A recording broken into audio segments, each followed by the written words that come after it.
ఫేస్‌బుక్‌లో ఎవరినంటే వాళ్ళని ఫ్రెండ్‌గా యాక్సెప్ట్ చేసేసి ఇప్పుడు బాధపడుతున్నారా? సో, మనము precaution is better than cure గదండీ!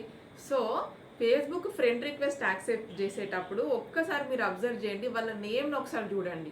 ఎప్పుడైనా సేమ్ నేమ్ ఉంటుంది. రంగా, రంగా, వీణ, వీణ, జ్యోతి, జ్యోతి.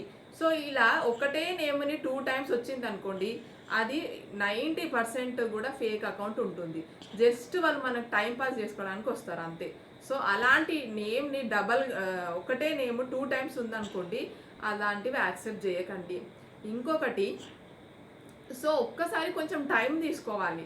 అసలు ఆ ప్రొఫైల్ ఇంకా అంటే మనం యాక్సెప్ట్ చేసే ముందు ఒకసారి ప్రొఫైల్ ఓపెన్ చేసి వాళ్ళకి ఎవరు ఫ్రెండ్స్ ఉన్నారు, ఏంటి ఒకసారి చెక్ జేసుకోవాలి. సో, ఇప్పుడు మీకు అమ్మాయి నేమ్ ఇస్తారు. అమ్మాయి నేమ్‌తో వాళ్ళ ప్రొఫైల్ ఉంటుంది. సో, ఎళ్ళినప్పుడు వాళ్ళ ఫ్రెండ్ లిస్ట్‌ని చూడండి. ఫ్రెండ్ లిస్ట్‌లో మోస్ట్‌లీ అందరు అమ్మాయిలే ఉంటే అది కంపల్సరీ ఫేక్ అకౌంటే. చూడండి ఇప్పుడు అమ్మాయిలకైనా గూడా రిలేటివ్స్‌లో అబ్బాయిలు గానీ, అంకుల్స్ గానీ, మన పిల్లలు గానీ ఎవరో ఒకరు ఫేస్‌బుక్‌లో ఉంటారు గదా! సో, అలా ఏం లేకుండా ఓన్లీ అమ్మాయి ప్రొఫైల్సే ఉన్నాయనుకోండి. సో, సో, మీరు అర్థం జేసుకోవచ్చు అదొక ఫేక్ అకౌంట్ అని. అది వాళ్ళు మనకి టైమ్ పాస్ జేసుకోవడానికి వస్తున్నారని. ఈ వీడియో మీకు నచ్చితే లైక్ చేయండి, షేర్ చేయండి, కామెంట్ చేయండి. Thank you.